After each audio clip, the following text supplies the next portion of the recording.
Gia Carangi was not born to please. She was born to defy. Her gaze was not an invitation, it was a challenge. Her gestures were not delicate, they were electric. In a world that demanded plastic perfection, Gia offered the opposite: raw truth, savage vulnerability, a beauty that asked no permission. In a matter of months, she went from a broken adolescence in Philadelphia to reigning on the most prestigious covers in the world: Vogue, Cosmopolitan, Versace, Armani. Everyone wanted her. She was the embodiment of a new era, the first supermodel before the term even existed. But behind the meteor that set catwalks on fire, there was an open wound. Gia wasn't looking for fame, she was looking for love. And when she didn't find it, heroin and loneliness took its place with the force of an executioner. Fashion used her as a muse and devoured her as disposable. The very industry that once adored her erased her the moment she became inconvenient. And while the public still applauded her image, Gia was already walking on the edge of an abyss, marked by addiction, betrayal, and a destiny that would leave her alone in a hospital at 26 years old, with HIV as a final sentence. This is not a story of glamour. It is the story of how beauty can become a curse, of how a woman who had everything was forgotten by those who once applauded her. Gia Carangi, the first supermodel, the first martyr of an industry that never forgives. Gia Marie Carangi was born on the 29th of January 1960 in Philadelphia, a city of rough contrasts. It was a place where working-class neighborhoods coexisted with factories, smoky bars, and a certain hardness that could be felt in every corner. There, between gray streets and families barely holding together, began the story of a girl who would never find a safe refuge within her own home. Her father, Joseph, ran a small business supplying cafeteria equipment. He was hard-working, but distant cold, disciplined, more concerned with accounts and routine than with the emotional lives of his children. Her mother, Kathleen, was the opposite. Beautiful, strong, yet unstable, trapped in her own frustrations and wounds that she never knew how to heal. Their marriage was a constant battlefield.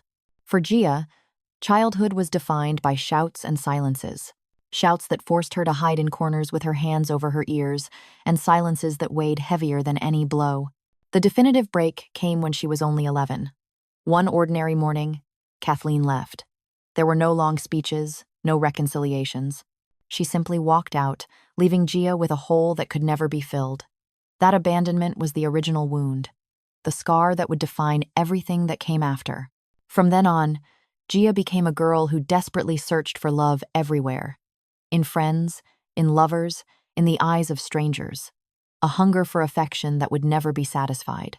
Adolescence didn't soften the pain, it amplified it. In high school, Gia didn't fit into the mold of the popular girls who smiled at dances and wore their makeup by the magazines. She preferred the company of outcasts, boys who listened to rock, girls who wore torn clothes and dreamed of escaping households as broken as her own. Among them, Gia found something resembling belonging. It was there she began experimenting with her identity, unafraid to show her attraction to women. In the 1,970 seconds, when homosexuality still carried heavy stigma, Gia didn't hide. She walked the hallways with a fierce confidence that was half bravery, half armor. Her authenticity came at a price. She was mocked and humiliated. But she also developed character. That defiant gaze, that stance of someone who never apologizes, was forged in those years. It was as if her eyes said, "If you cannot love me, at least don't try to break me." That magnetism and equilibrium of fragility and challenge would later capture photographers and designers across the globe. Outside of school, Gia explored Philadelphia's nightlife. Small clubs, dark bars, neon lights promising freedom. There, she moved like a fish in water. She was no longer the timid child or the abandoned daughter. She was Gia, who ruled the dance floor, laughed loudly, kissed whomever she pleased without apology. In those spaces, she found a kind of chosen family, loyal friends, fleeting lovers, a community that embraced her as she was.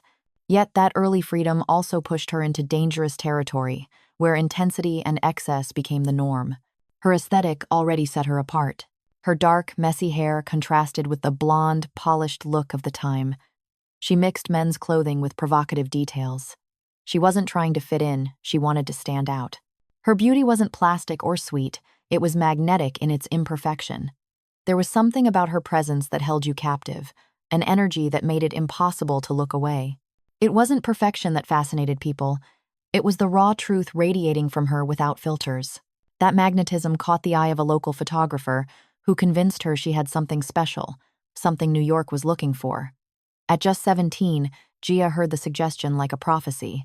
She had little experience, just a few improvised portraits, but she carried a hunger to escape Philadelphia, to leave behind her broken home, to find a place where emptiness could be transformed into belonging. Her trip to New York wasn't a calculated decision. It was a leap, an escape. Gia boarded a train with a small suitcase. She carried simple clothes, few possessions, and a mix of fear and excitement. But what she truly carried were invisible scars: the absence of her mother, her father's coldness, the echoes of an adolescence spent surviving through defiance. The city awaited her with its lights, its noise, its promise of greatness, and its capacity to devour. Gia didn't know it yet, but she was stepping into a stage where her wounds would be both her driving force and her downfall, because the same hunger for love, the same void that propelled her, would become the black hole that dragged her down with the same intensity with which it catapulted her to the top. Her childhood and adolescence weren't just a prelude. They were the root of everything. Of her magnetism, her vulnerability, her insatiable hunger. Gia left Philadelphia hoping New York would transform her. And it did. It turned her into the woman who would redefine fashion.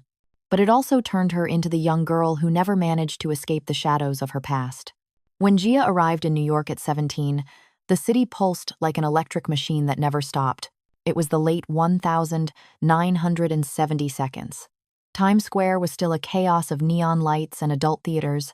Studio 54 reigned as the temple of excess, and in the neighborhoods of Soho and the East Village, art and punk music collided in a cultural explosion that screamed that anything was possible. For a teenage girl hungry for life, carrying invisible wounds and a beauty impossible to classify, it was the perfect stage to catch fire. It didn't take long for her to catch the attention of Wilhelmina models. Among dozens of young hopefuls, Gia stood out instantly. She wasn't the tallest, nor the most polished, but she had something no one else did: a magnetism that disarmed. The agents quickly realized she couldn't be molded like the others. Gia refused to be tamed. If they asked for a sweet smile, she offered a defiant stare. If they wanted classic elegance, she gave rawness instead. That authenticity was dangerous for the industry and, at the same time, irresistible. The photographers understood it first. Chris von Wangenheim, one of the most provocative names of the era, was captivated by her presence. His sessions with Gia weren't simply photo shoots, they were collisions of electricity frozen in time. In front of the lens, Gia didn't pose. She lived. Her vulnerability and her strength blended in every gesture. The results were so powerful that soon magazines like Vogue and Cosmopolitan were fighting for her image. Within months, Gia went from total unknown to gracing the world's most prestigious covers. What took other models years of disciplined work, Gia achieved in the blink of an eye. And it wasn't just the speed that stunned the industry, but the tone. She didn't represent the classical, untouchable beauty of the era. She embodied the opposite: intensity, danger, truth. Her dark, tousled hair, her eyes that seemed to both plead and dare, her take it or leave it attitude transformed the very notion of what a model could be. On the catwalk, Gia didn't walk, she conquered. Her style was unlike anything before. She didn't strive for rigid elegance. She walked with a steady torso, lips pressed, eyes fixed on a point beyond the crowd. Designers surrendered. Versace, Armani, Dior, they all wanted her. Gia embodied the fierce modernity fashion needed as it crossed into the 1980 seconds. But what made her unique also planted tensions. Gia was never the good girl who obeyed schedules and smiled for everyone. If she was tired, she said it. If she didn't like a shoot, she walked out. For some photographers, this irreverence was a gift. Every shot had life, every frame was unpredictable. For agencies and editors, however, she was a risk. What to do with a model who refused to behave like a compliant mannequin? Meanwhile, Gia found refuge in nightlife. Studio 54 became her second home. Beneath its mirrored disco balls and relentless music, Gia could finally feel she belonged. There, she kissed women openly, danced until dawn, moved among celebrities, artists, and outsiders who shared the same hunger for excess. In that world, everything was permitted, including the drugs that would later take her down. It was also during these years that Gia lived one of her most intense and defining relationships, with makeup artist Sandy Linter. For Gia, Sandy was more than a lover. She was an anchor, an emotional refuge in the middle of a storm. Gia loved her with desperate intensity, with the urgency of someone terrified of abandonment. But that same fear consumed her. Their relationship was marked by passion, jealousy, and endless arguments. It was love, but also chaos. The vertigo of her rise gave Gia little time to breathe. In less than 2 years, she had reached a peak that took others a decade to climb. And yet, that very speed turned against her. The covers, the contracts, the applause, they couldn't fill the hole carved by her broken childhood. Drugs, at first disguised as occasional fun, soon demanded permanence. To the world, Gia was the incarnation of fashion's new era. Wild, authentic, dangerous. To herself, she was still the abandoned child searching for an embrace. That contradiction defined her meteoric rise and planted the seeds of her inevitable fall. Gia Carangi had conquered New York. What she didn't know was that the city, like the industry, never embraces without devouring. Gia's rise had been so meteoric it seemed impossible to imagine a fall. But in fashion, what ascends quickly often crashes with the same speed. And in Gia's life, night began to eclipse the light. Studio 54 was her temple. Under the mirrored disco balls and flashing strobes, Gia stopped being the pressured model chained to contracts and schedules. There, she was free. She danced until dawn, kissed women openly without fear of judgment, and drifted among celebrities, artists, and outcasts who shared the same hunger for excess. In that microcosm, everything was permitted. And in that everything, drugs reigned supreme. Cocaine was as common as champagne, almost an accessory on the tables. But for Gia, it wasn't cocaine that seduced her, it was heroin. At first, it seemed like a harmless refuge, a pause amid the frenzy, a needle that promised silence, calm, oblivion. The problem was that the silence became a need. The needle stopped being an escape and became the center of her life. Soon, the signs were impossible to hide. Missing shoots, arriving late, eyes heavy with exhaustion. Photographers who once adored her began to worry. Some tried to conceal the marks on her arms with makeup or strategic lighting. Others began to wonder if she was worth the risk. The industry, pragmatic and ruthless, had no patience for weakness. Her relationship with Sandy Linter mirrored the spiral. Gia loved her with ferocious intensity, but also with devastating insecurity. Jealousy poisoned their intimacy, and her unpredictability wore Sandy down. Sandy tried to stand by her, but each relapse into heroin built a wall between them. Their love was real, but the addiction was stronger. What could have been a refuge became another battlefield. Gia lived in duality. On magazine covers, she was still the wild goddess redefining beauty, the icon immortalized on glossy paper. Behind the scenes, she was a young woman increasingly dominated by the needle. Editors began to murmur, "Gia is no longer reliable." What had once been celebrated as rebellious magnetism was now judged as irresponsibility. New York, which once seemed to embrace her, began to turn its back. Dealers knew her better than photographers. Dirty nightclub bathrooms replaced luxurious dressing rooms. Her inner circle of friends began to fracture. Some withdrew out of fear, others because they couldn't bear to watch her self-destruction. Gia pleaded for love with desperation, but what she received were tired glances, promises of help that withered, and ultimately, abandonment. In that labyrinth, heroin became her only faithful companion. Each dose erased the childhood wound, the loneliness of the present, the pressure of fame, if only for a moment. But the cost was steep. Every come-down deepened the void. Gia was trapped in a spiral without exit. There were attempts at control, brief flashes of the old Gia. On certain shoots, she still dazzled, arriving on time, posing with the magnetism that had once conquered the world. For a moment, everyone was reminded of the force she carried. But those moments grew rare. Most of the time, Gia was a ghost drifting through studios, drained, her once fierce eyes dulled, her radiant skin losing its luster. Fashion does not forgive. The same industry that had celebrated her began to discard her with the same efficiency. In a matter of months, Gia transformed from the most sought-after model on the planet to a liability no one wanted. What began as playful nights had become the opening act of a brutal downfall. Gia didn't realize it then, but the needle wasn't just stealing contracts. It was stealing her life. Fashion is a machine that never stops. Fed by money, trends, and new faces, it must always move forward, even if that means crushing those who once lit the path. Gia, who had been the brightest jewel of the late 70s, began to feel the cold edge of that machinery when the word unreliable started to follow her like a shadow. At first, the whispers were discreet. Photographers muttering about her lateness, editors complaining about her state during shoots. But soon, the whispers hardened into verdicts. Gia doesn't show up. Gia isn't ready. Gia is a risk. In an industry where every minute cost thousands of dollars, where perfection was the only product, there was no room for doubt.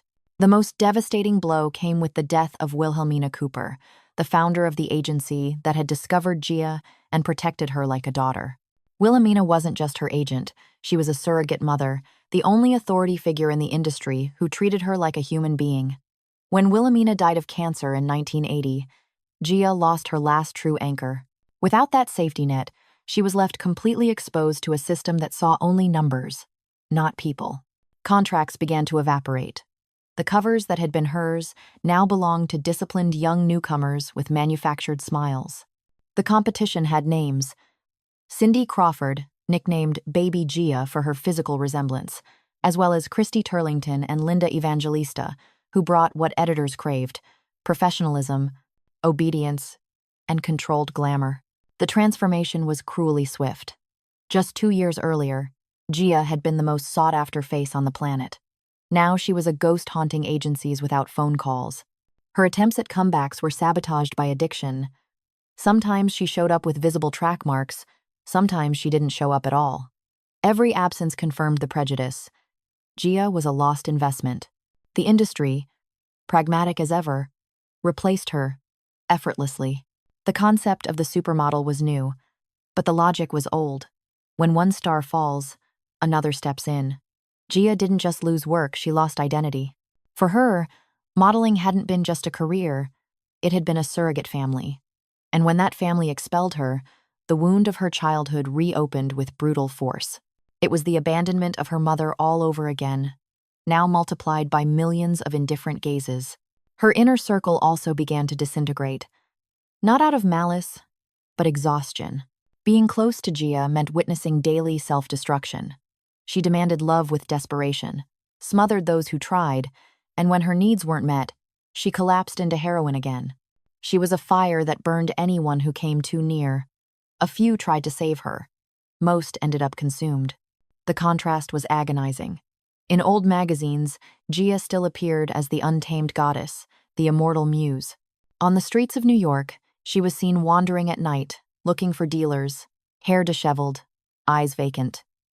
The woman who had embodied modern perfection now embodied brutal decay. The machine of fashion never looked back. The same publications that had built her myth didn't write a line about her fall. They ignored her with the same efficiency they had once glorified her. For the industry, Gia had become an inconvenient reminder, proof that behind glamour, there was a darkness they preferred to silence. And Gia knew it. She knew she was being erased.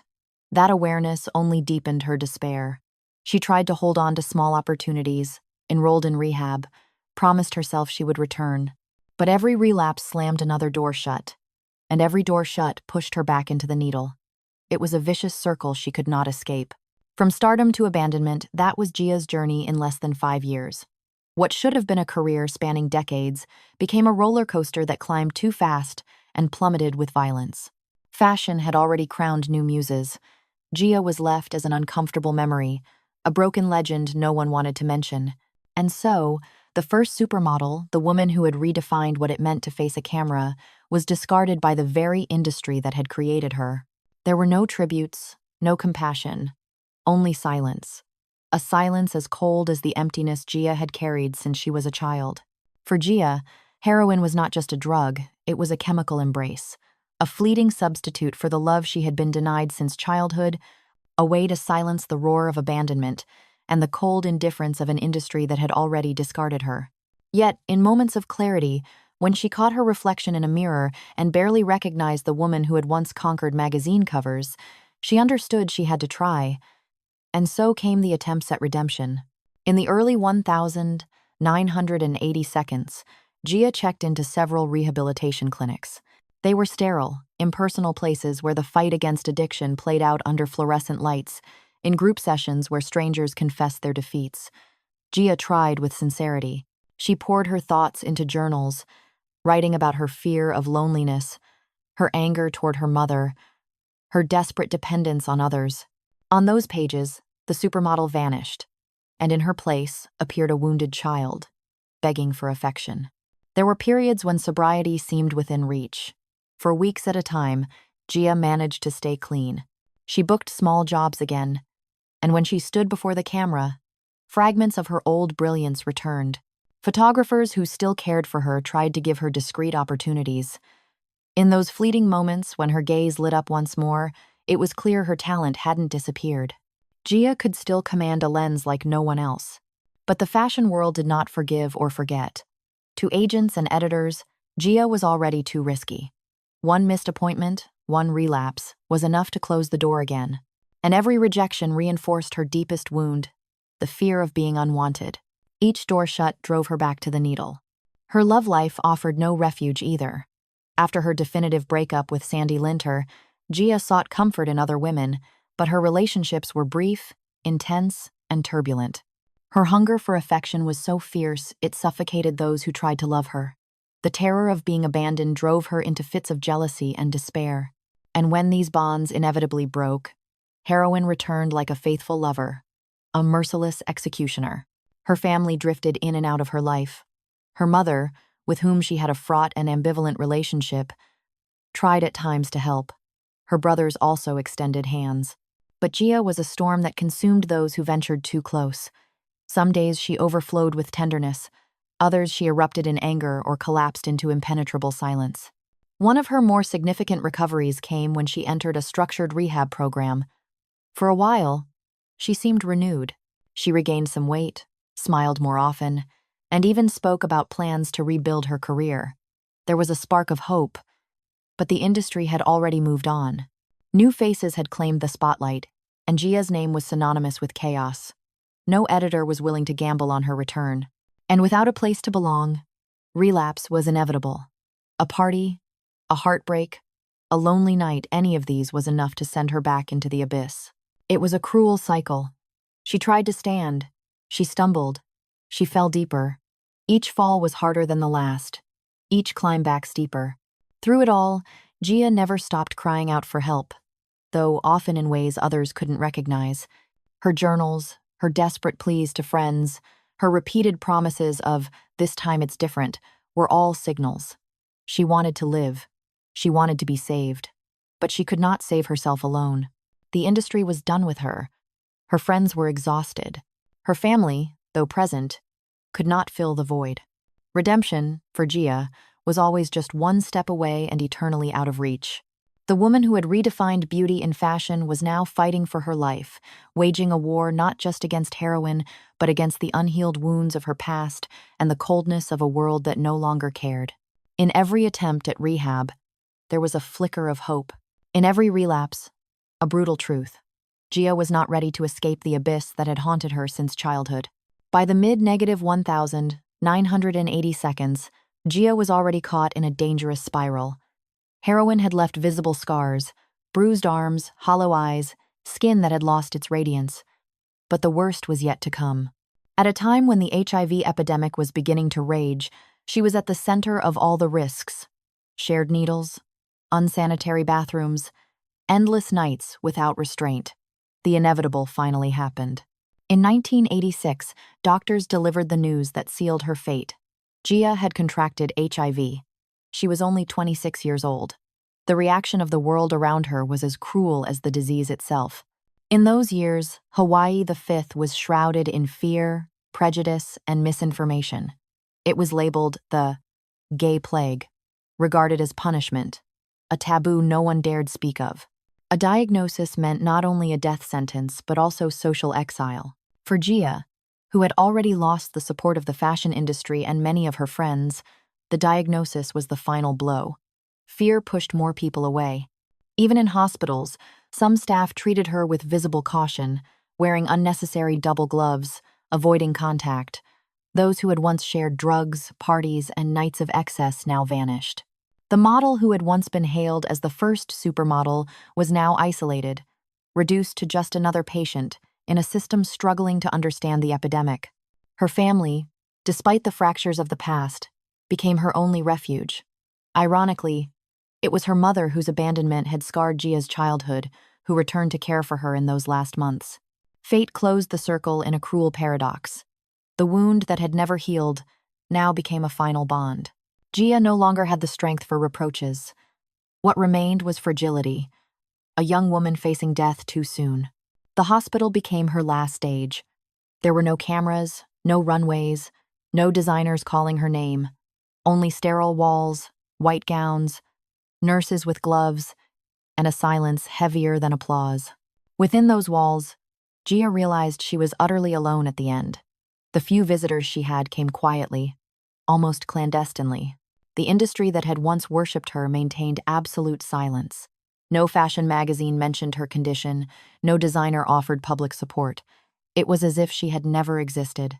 Amid abandonment, Gia still showed sparks of honesty, the same that had defined her in life. She spoke to her family about her pain, her fear, about the absurdity of having everything and losing it all so quickly.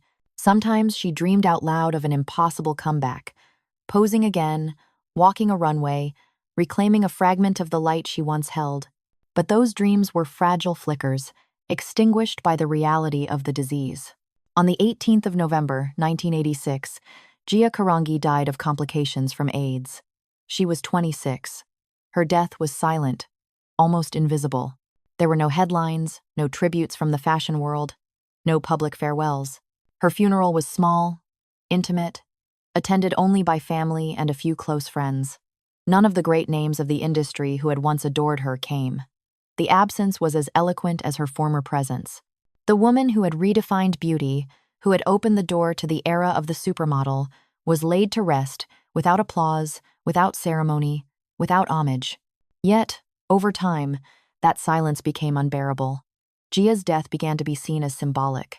She was one of the first famous women to die of AIDS, and her story forced conversations society had long tried to avoid. Her figure became a reminder of the dangers of addiction, the stigma of HIV, and the cruelty of an industry that consumes and discards with equal ferocity. The HIV diagnosis was more than a disease for Gia. It was a brutal confirmation that her life had always been marked by wounds that never healed. It was the final proof that her hunger for love, her vulnerability, and her loneliness were as lethal as the virus itself. But it was also the beginning of her transformation into myth. Because although fashion erased her in the moment, history would remember her forever as the first supermodel and the first martyr of a ruthless system. When the illness advanced, Gia was confined to Hahnemann University Hospital in Philadelphia. The same city that had been the backdrop of her childhood now framed her final chapter. But Philadelphia was no longer the city of rebellious nights and rock-fueled escapes. It was reduced to sterile corridors, the hum of machines, and the indifference of a world that had already forgotten her. In the mid-negative 1,980 seconds, AIDS didn't just kill, it isolated. The collective fear made even some doctors and nurses keep their distance, hiding behind double gloves, unnecessary masks, and gestures of caution. For Gia, who had once been surrounded by flashing lights and crowded clubs, the solitude of the hospital was unbearable punishment. She spent hours staring at the ceiling, her mind replaying fragments of her life, her mother's abandonment, the first photo shoots in New York, the endless nights at Studio 54, her turbulent love with Sandy Linter. Her memories flickered like an old film reel running too fast. Her mother, Kathleen, reappeared as caregiver. The irony was merciless. The woman who had left her as a child now sat by her bedside. There were no dramatic reconciliations or long speeches. What existed were small gestures, hands resting gently on hers, a glass of water lifted to her lips, a blanket adjusted against the chill of hospital nights. For Gia, those gestures were a mixture of comfort and pain. Comfort, because someone was finally there. Pain, because it had come so late. Her brothers visited occasionally, carrying both affection and discomfort at seeing her so fragile. A few loyal friends came in secret, still afraid of the stigma surrounding AIDS. But the majority of those who had once circled her, photographers, designers, editors, celebrities, never appeared. The fashion industry, which had proclaimed her a goddess, maintained a silence as absolute as exile. Gia had become an inconvenient memory. On the rare occasions she received visitors, Gia showed moments of lucidity that pierced the heart. She could speak tenderly of her youth, laugh faintly, recalling jokes with her old Philadelphia friends, or fantasize about an improbable comeback. She insisted that one day she might pose again, that her gaze still had power. They were fragments of hope, flickering like matches in the wind, quickly extinguished by the reality of her illness. Most of the time, Gia was alone. Her body weakened rapidly. The virus consumed her, while heroin, though no longer in her veins, had left irreversible scars. Her skin grew pale, her bones sharp beneath hospital gowns, her once fiery eyes sunken and tired. She was only 26, but looked as if life had aged her decades. On the 18th of November, 1986, Gia exhaled her last breath.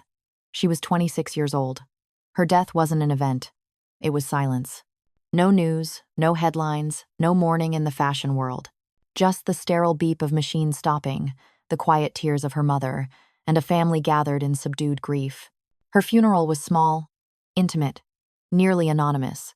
There were no designers, no photographers, no figures from the industry. The absence was louder than any eulogy. The woman who had once redefined beauty, who had opened the door to the supermodel era, was buried without applause, without flowers from those who had profited from her image, without acknowledgement from the world she had transformed. Yet in that silence, the myth was born. Because what the industry tried to erase began to grow louder with time. Gia's solitude, her unjust oblivion, the brutal contrast between her glory and her end, all became the fabric of legend. Like the cursed icons before her, James Dean, Marilyn Monroe, Janis Joplin, her early death froze her in time. Gia could no longer age, no longer fall further. She was preserved forever as a brief, fierce flame. The last days of Gia Carangi were the raw mirror of her entire life. Beauty mixed with pain, abandonment intertwined with desperate love, an endless search for belonging. She died as she had lived, with the wound of emptiness open, with the certainty of being forgotten, and yet with the strange power to become, even in defeat, an eternal symbol. When Gia died in 1986, the fashion industry stayed silent. No tributes, no public farewells. For many, it was as if she had never existed.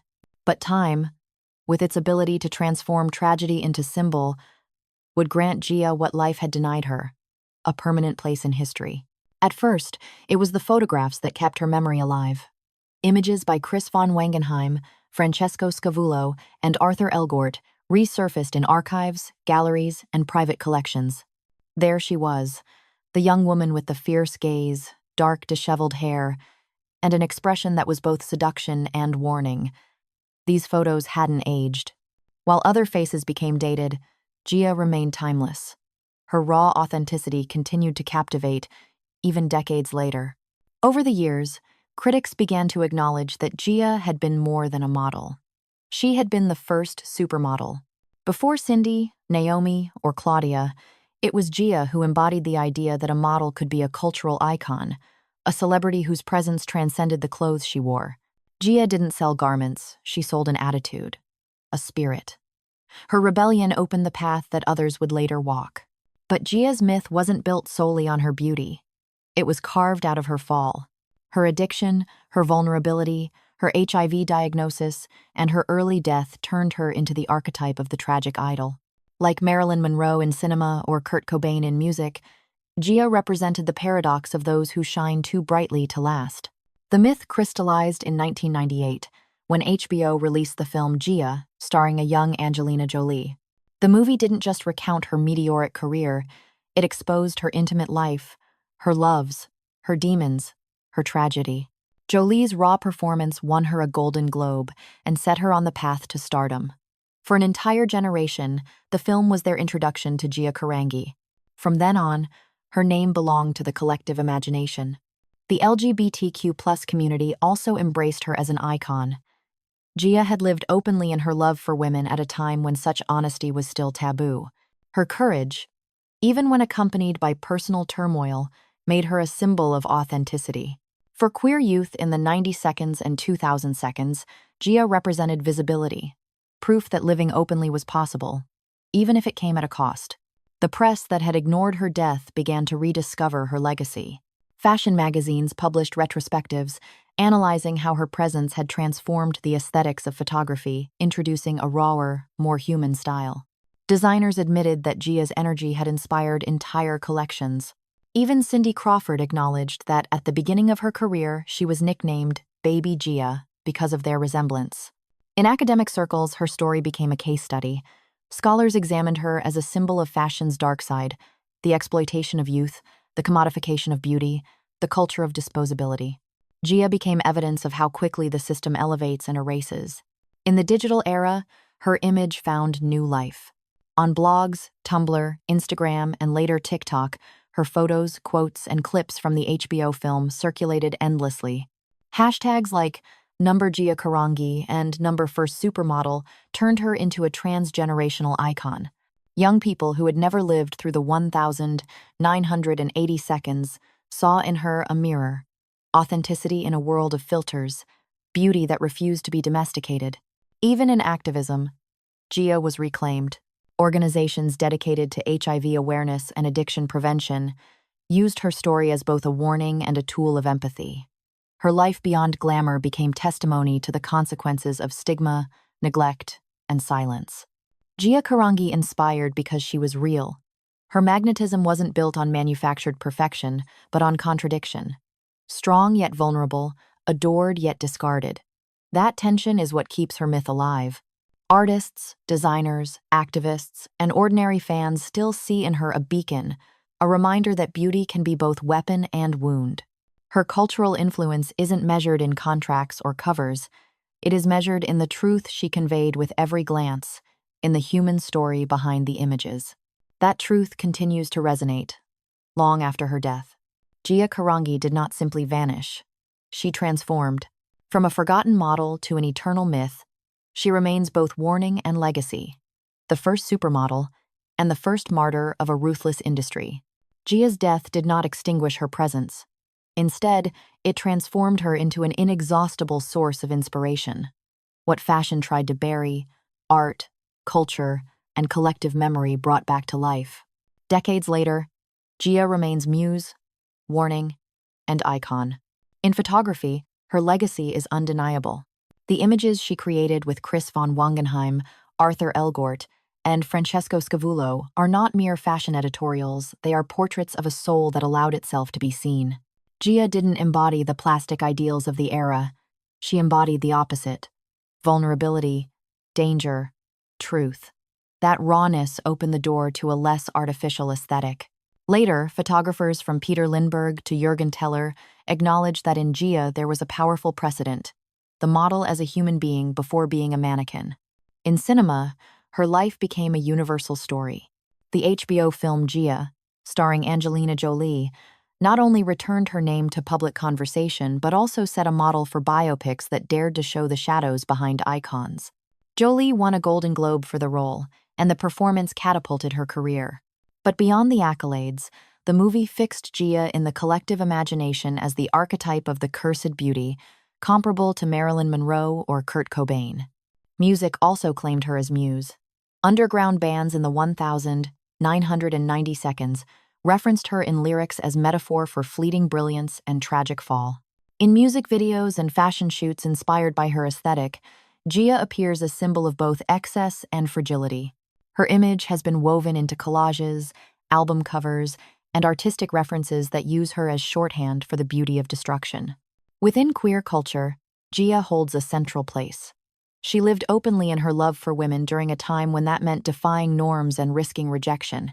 For the LGBTQ+ community, she is a pioneer of visibility, someone who did not hide, who embraced authenticity in a world that demanded masks.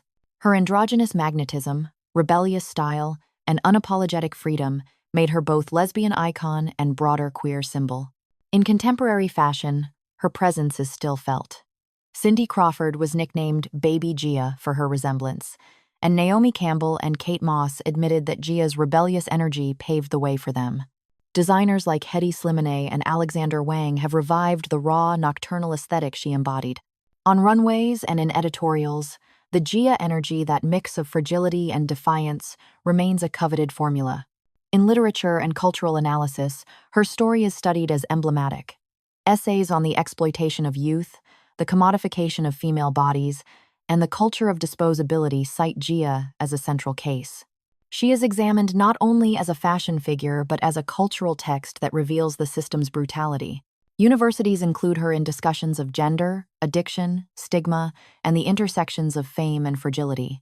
In the digital era, her image has found new life. On Tumblr, Instagram, and TikTok, thousands of posts recycle her photos, her quotes, and clips from the HBO film. Hashtags like #Gia Carangi and #First Supermodel keep her name alive for new generations. Young people who never saw the 1,980 seconds discover in her a mirror, authenticity in an age of filters, beauty that refuses domestication. Even in activism, Gia has been reclaimed. HIV awareness campaigns and addiction prevention programs use her story as both warning and empathy. Her life, beyond glamour, has become testimony to the consequences of neglect, stigma, and silence. Gia Carangi inspired because she was real. Her magnetism didn't come from manufactured perfection, but from contradiction. Strong and vulnerable, adored and discarded, dazzling and broken. That paradox is what makes her an eternal myth. Artists, designers, activists, and ordinary fans continue to find in her a beacon, a reminder that beauty can be both weapon and wound. Her influence cannot be measured in contracts or covers. It is measured in the truth she transmitted with every look, in the humanity behind the image. And that truth continues to resonate, long after her death. Gia Carangi did not simply vanish. She endured. She became cultural language, artistic symbol, queer reference, fashion archetype. She became eternal. The story of Gia Carangi is a brutal reminder of what happens when beauty becomes commodity and vulnerability is laid bare on a stage that only applauds while you are useful. Her life was a flash of light that illuminated an entire generation of photographers, designers, and magazines, but it was also a muffled cry drowned in loneliness, addiction, and abandonment. Gia was not simply a model. She was the first to embody the idea of a supermodel before the word became part of the cultural lexicon of the 1,990 seconds. Her wild magnetism and raw authenticity made her a pioneer, a muse, a phenomenon. But that same untamable force collided with the ruthless logic of fashion, an industry that embraces with fervor but discards with equal coldness. Her fall was not only personal, it was collective. Gia's destruction mirrored the excesses of an era in which heroin ran through clubs like a hidden river. Hawaii V was a death sentence cloaked in stigma, and mental health was barely spoken of. She was a victim not just of her own fragility, but of a system incapable of caring for those who sustained it with their beauty and their bodies. Decades later, her legacy remains twofold.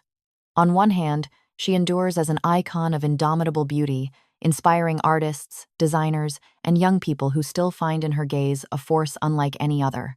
On the other, she survives as a warning. Behind every glossy cover may hide a wound.